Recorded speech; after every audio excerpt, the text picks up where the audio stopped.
창세기 50장을 같이 강의 통독을 합니다. 창세기 50장은 창세기의 마지막 장이고요. 제목은 12지파의 시작 이렇게 한번 해봤습니다. 자, 이렇게 의미를 두는 이유는 이제 요셉을 중심으로 해서 나머지 10명의 형제들이 요셉과 상당히 척을 졌었죠. 그래서 이제 그게 형제 우애가 완성되지 않아서 한나라를 이루기에는 좀 모자랐습니다. 그래서 이 50장은 이제 야곱이 돌아가시고 이제 형제들만 남았습니다. 그러면 이제 이 형제가 12지파의 이제 시조들이 되는데요.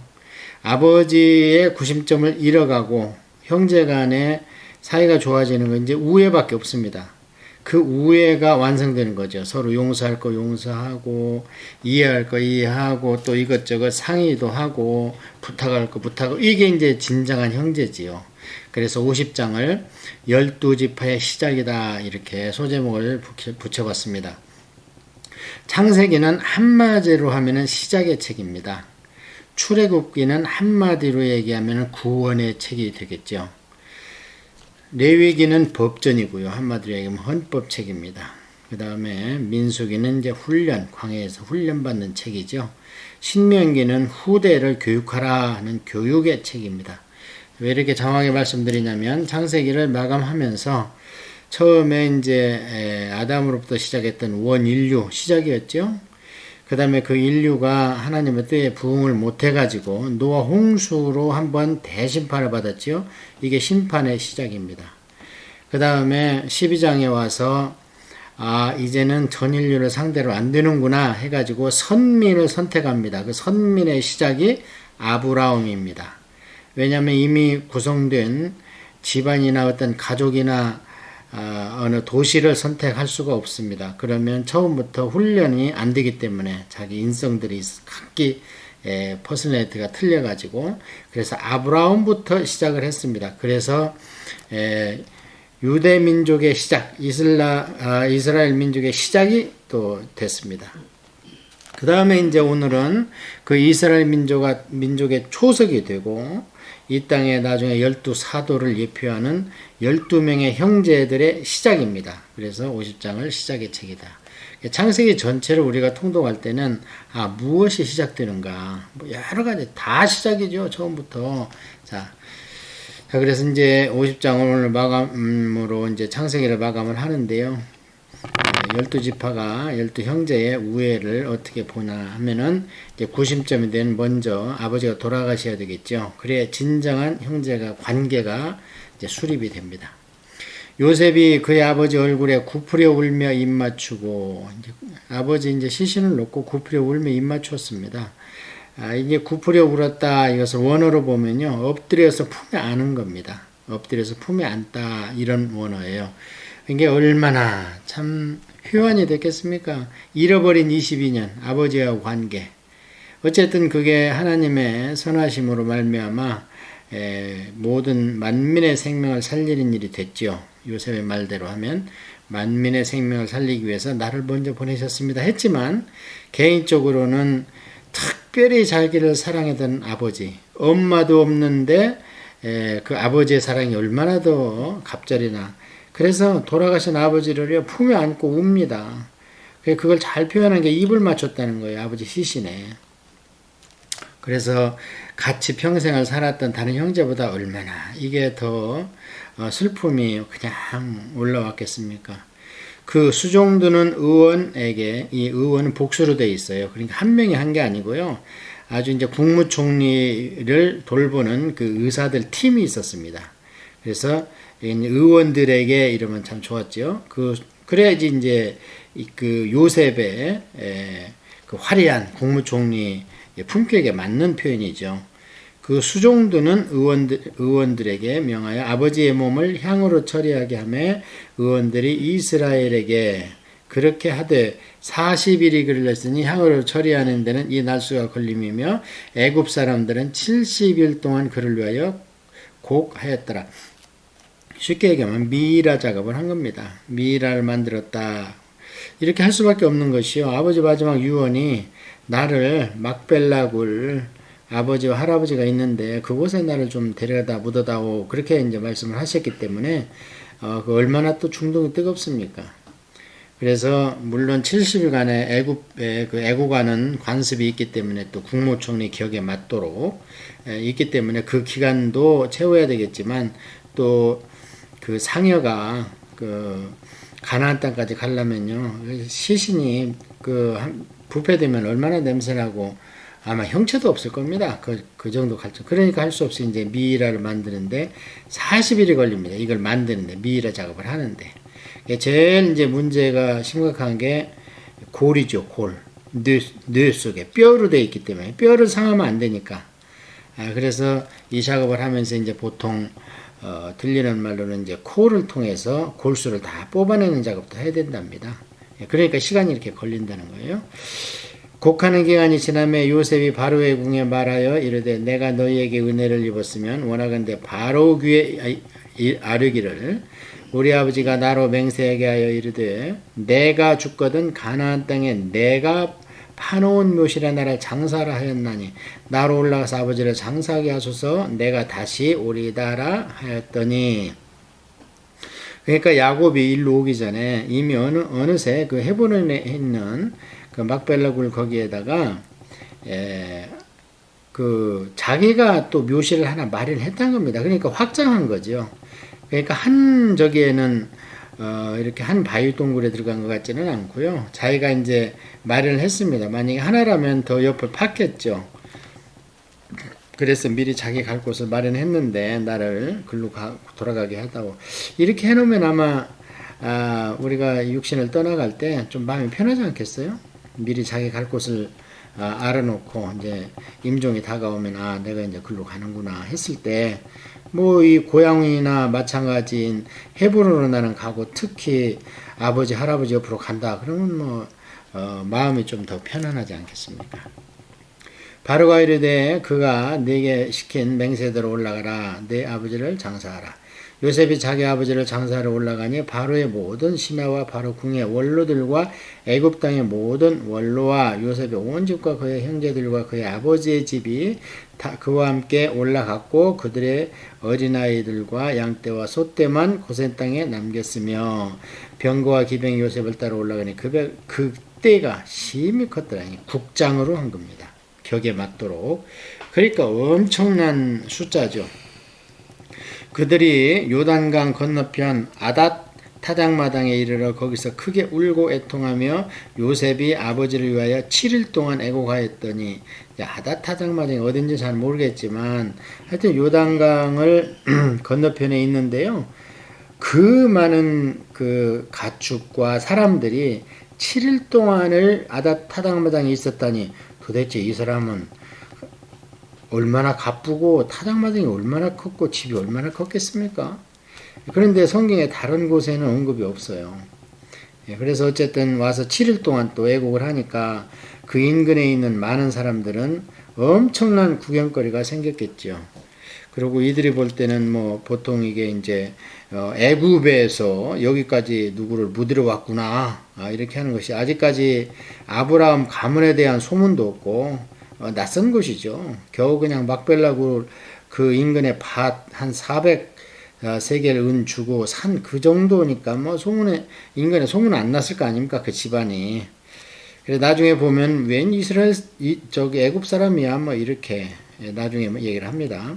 그 땅 거민 가나안 백성들이 아닷 마당의 애통을 보고 이르되 이는 애굽 사람의 큰 애통이라 하였으므로 그 땅 이름을 아벨 미스라임이라 했더니 곧 요단강 건너편이더라.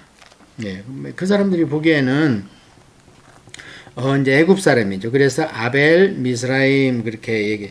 미스라임은 이집트입니다. 우리 그 족보 얘기할 때 많이 얘기했습니다. 그 함족의 미스라임, 이 미스라임에서 블레셋이 나왔다 그렇게 얘기를 했잖아요.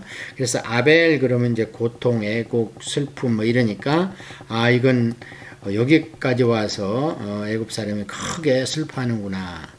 야곱의 아들들이 아버지가 그들에게 명령한 대로 그를 위해 따라 그를 위해 따라 행하여 그를 가나안 땅으로 메어다가 마므레와 막벨라 밭 굴에 장사했으니 이는 아브라함의 해족속 에브론에게 밭과 함께 사서 매장지를 삼은 곳이라. 요셉이 아버지를 장사한 후에 자기 형제와 호상꾼들과 함께 애굽으로 돌아왔더라. 자, 이렇게 해서 전반부에 이제 아버지가 돌아가셨습니다. 그러면 이제 형제들이 하나로 이렇게 뜻을 뭉쳐야 되는데 아버지가 없는 형제 간의 일이 이제 벌어집니다. 그것을 완전케 하는 것이 나머지 부분입니다.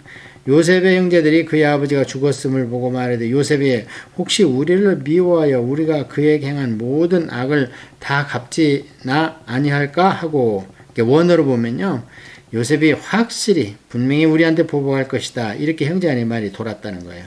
그러니까 추측이나 예측, 이게 아니고 원어로 보면요, 확실히 이제는 요셉의 때가 왔다. 그동안은 아버지 때문에 봐줬겠지만 이제는 우리는 꼼짝없이 이제 요셉이 보복을 하면 어떻게 해요? 이제 다 죽던데 다 팔리던데 이렇게 한다는 거 아닙니까? 그래서 이제 그 두려움에 휩싸여 있습니다. 요셉에게 말을 전하여 이르되 당신의 아버지가 돌아가시기 전에 명령하여 이르기를.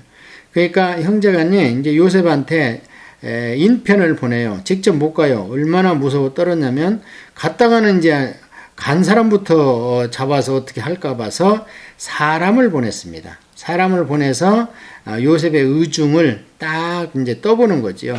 그래서 아버지가 돌아가기 전에 명령하여 이르기를, 아버지가 유언했다는 거예요. 그런데 지금 야곱은 요셉한테 2번이나 유언을 했습니다. 그리고 자기가 가장 사랑하는 아들이고 높은 지위에 있고 그 다음에 믿을만, 가장 신실하고 이러기 때문에 유언할 만할 걸 다 했을 텐데요. 지금 여기 밑에 나오는 얘기는 요셉에게 한 적이 없습니다. 자, 무슨 얘기냐면 이제 형제들이 그래요. 요셉 동생 잘 들어보게, 아버지가 이것은 유언하고 부탁한 게 아니라 명령하셨네. 자, 너희는 이같이 요셉에게 이르라. 그러면서 우리한테 이제 명령을 하셨는데, 내 형들이 내게 악을 행하였을지라도 이제 바라건대 그들의 허물과 죄를 용서하라 하셨나니 당신 아버지의 하나님의 종들인 우리 죄를 이제 용서하소서 하며 요셉이 그들이 그에게 하는 말을 들을 때 울었더라. 좀 이상하지 않습니까? 만약에 아버지가 이런 말을 진짜 하신다면 요셉한테 직방을 해버리면 끝나는 거 아닙니까? 그러면 돌아가시면서도 아버지는 편할 거 아닙니까? 그래서 이거에 대해서는 성경 어디에도 없습니다. 아버지가 이런 말을 요셉을 빼고 오히려 용서 받을 사람들한테 얘기를 했다. 이게 말이 됩니까? 그건 잘 모르겠어요. 하여튼 이렇게 얘기를 했다 그러니까 요셉이 이제 그 말 듣고 큰 오해다 하고, 형들이 아직도 나를 모르는구나 하고 이제 크게 울었는데요. 저는 개인적으로 그렇게 생각합니다. 우리가 이 앞에도 공부하면서 얘기했지만 동생의 그렇게 해코지하고 한 거를 아버지한테는 끝까지 얘기하지 않은 것이 아닌가. 저는 그렇게 생각을 합니다. 만약에 이제 그런 일이 있었다면 오히려 이런 경우에는 요셉한테 부탁을 하야죠. 형들을 이해하고 받아들여라. 우리가 다 잘 되지 않았느냐. 이렇게 얘기를 했어야지. 오히려 요셉을 빼고 형들한테 그렇게 얘기를 했다는 거예요.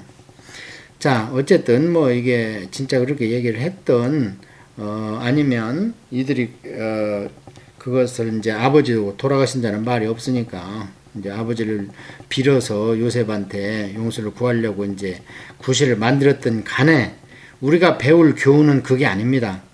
어쨌든 이 12형제가 완전한 관계가 돼서 이스라엘의 12가지가 돼야 되는 겁니다. 그래서 우리가 이제 요한계시록에 보면 천국문에 12진주문이 있는데 이 12지파의 이름이 있습니다. 각 문마다. 그리고 이제 그 천국의 밑에 기초석이 12개 있는데 그게 12사도들의 기초석 위에 정방향으로 정육면체로 천국이 12,000 스타디온으로 가로 세로 높이가 되어 있다. 이게 이제 요한계시록에 나오기 때문에 이 12지파가 형성되는 12형제가 완전한 관계로 회복이 돼야 되는 겁니다. 그게 이제 우리가 배울 것이지. 자, 또 그의 이제 그 말을 듣고 요셉이 막 울었어요. 그의 형들이 또 친히 와서 자, 이제 울었다 소리를 듣고 우리 동생 마음이 복수의 마음이 아니었구나 하니까 형들이 이제 갑니다. 가가지고 요셉 앞에 엎드려 이르되 우리는 당신의 종들이니이다. 예. 또 이제 꿈이 실현된 거죠. 이럴 수밖에 없어요. 이제 이 한번 환경을 보세요. 요셉 한마디 손가락 하나에 죽고 살고 하는 판이니까. 그러면 형들도 지금 뭐 홀몸도 아니고 그 밑으로 자손들이 얼마나 많은데, 예, 그러니까 가서 또 엎드립니다. 요셉이 그들에게 이르되 두려워하소서 하지 마소서. 내가 하나님을 대신하리이까. 당신들은 나를 해하려 했으나 하나님은 그것을 선으로 바꾸사 오늘과 같이 많은 백성의 생명을 구원하게 하시려 하셨나. 이거 45장에서 한 얘기예요, 이미. 그걸 아버지 살아 계실 때나 돌아가신 후나 똑같은 마음으로 이제 완전한 하나님의 신앙을, 여호와의 신앙을 요셉이 보여주고 그랬을 겁니다. 형들도 좀 나를 좀 따라오시오. 내 신앙을 좀 따라오시오. 이랬을 겁니다. 당신들은 두려워하지 마소서. 내가 당신들과 당신들의 자녀를 기르리다 하고 그들을 간곡한 말로 위로하였더라. 이제 거꾸로 됐죠. 이렇게 해서 12형제가 완전하게 한 나라를 이룰 만한 그러한 우애가 이제 싹 텄습니다. 모든 애정이 전부 이제 소멸되고 아버지 없어도 든든한 가정과 집안과 이제 나라를 이제 이 12분을 조상으로 이룩하게 되지요. 그래서 제목이 12지파의 시작입니다. 22절은 요셉이 그의 아버지의 가족과 함께 애굽에 거주하며 110세를 살며 그러면 30에 총리돼 가지고 70년간을 뭐 총리를 언제까지 했는지는 잘 모르겠어요. 그러나 하여튼 엄청나게 부를 축적했고 큰 소리를 치며 살았겠지요. 110세를 살며 에브라임의 자손 3대를 보았으며 그러면 이제 요셉으로 얘기해서는 4대니까 그 어떻게 됩니까? 고손자입니까? 증손자입니까? 고손자입니다. 4대니까. 그리고 므낫셋의 아들 마길의 아들도 요셉의 스라에 양육되었더라. 이거는 이제 마길의 아들 그래가지고 므낫셋의 아들 마길의 아들들. 그래 이제 이게 따로 이제 손자 이름이 나와요. 그래서 이것은 역대상에 보면은 역대상이 이제 9장까지인가 10장까지인가 쭉 족보역입니다. 계속 다윗 때까지. 그때 보면 므낫셋의 집안의 족보가 나옵니다. 그런데 이 마길이란 사람은 누구냐면 그 아람 여인으로부터 난 아들입니다. 그러니까 이방 여인으로부터 난 손자도 챙겼다. 요셉이. 요셉이 이제 벌써 조금 국소주의적인 자기 집안만 챙기는 게 아니고 므낫셋이 어떻게 하다가 아람 여인을 얻어왔는데 그 손자까지도 직접 스라에서 이뻐하며 안아줬다 그런 뜻이죠. 양육됐다는 게 원어로 보면. 그래서 거기까지도 편견 없이 고루 사랑해줬다. 자 그러면은 가능하죠 이게? 고손자까지 보는 게 가능합니다. 왜냐하면 벌써 한 30에 뭐 이렇게 낳기 시작해서 36 정도에 난 것 같아요. 에브라임을. 그러면은 가능합니다. 뭐 한 20대씩 쭉 계산해보면 맞습니다. 요셉이 그의 형제들에게 이르되 나는 죽을 것이나 하나님이 당신들을 돌보시고 당신들을 이 땅에서 인도하여 내사 아브라함과 이삭과 야곱에게 맹세하신 땅에 이르게 하시리라 하고. 자, 이 부분에 대해서는 요셉은 이제 하나님께 직접 받은 건 없지만 야곱을 통해서 이제 복을 예언 기도를 받을 때 받았고요. 그 다음에 보면 여기서 참 안타까운 게 그래요. 형들보다 먼저 죽습니다. 형들을 앉혀놓고 자기 사후를 부택하면서 쭉 얘기를 할 때 참 마음이 짠한 게 뭐냐면 영화는 영화고 마음고생을 젊었을 때 스트레스 받고 마음고생한 것은 결국에 육체는 육체의 법에 따라서 형들보다 먼저 죽는구나 하는 것에 이런 짠한 부분을 느낄 수가 있었습니다. 그래서 우리가 하나님의 기적을 의지하는 것도 좋지만 아프면 병원에 가야 됩니다. 의사와 약수도 하나님 통치하에 있습니다. 그래서 기도하고 의사의 손길의 효용과 약사의 처방의 효험이 있도록 우리가 뭐 백날 먹어도 안 되고 수술도 잘못되고 엉뚱한 데를 째기도 하고 오히려 의료사고가 내고 그러면 더 억울하지 않습니까? 그래서 기도는 영적으로 하고 그 다음에 육신의 법칙은 육신의 법칙대로 따라서 우리가 레위기를 보면 절대 음식을 정갈이 먹는 이유도 질병의 예방 아닙니까? 그래서 그런 것들을 우리가 좀 법칙은 똑같습니다. 영적 법칙이나 육적 법칙이나 법칙은 똑같아요. 그러니까 육신을 다룰 때 너무 영적 하면 안 된다는 거예요. 육신의 양식이 밥이듯이 영의 양식이 성경 말씀이라고 여러 군데 얘기를 하고요. 그 다음에 우리가 물을 마셔야 기갈이 해결되듯이 성령이 우리 마음속에서 생수같이 솟아야 우리가 산다.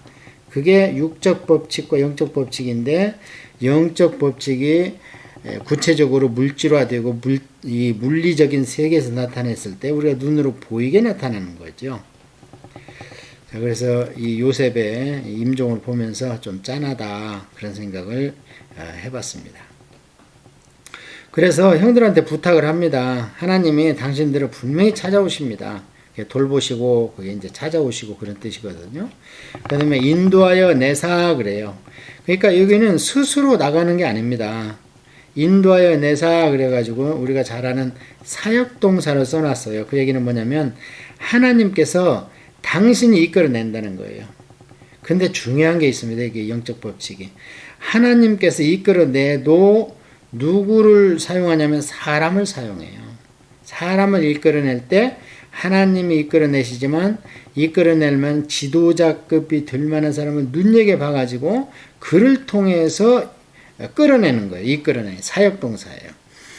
그렇기 때문에 이제 거기에 사용받는 사람은 힘들죠. 그게 누굽니까? 그게 모세입니다. 그게 여호수아입니다.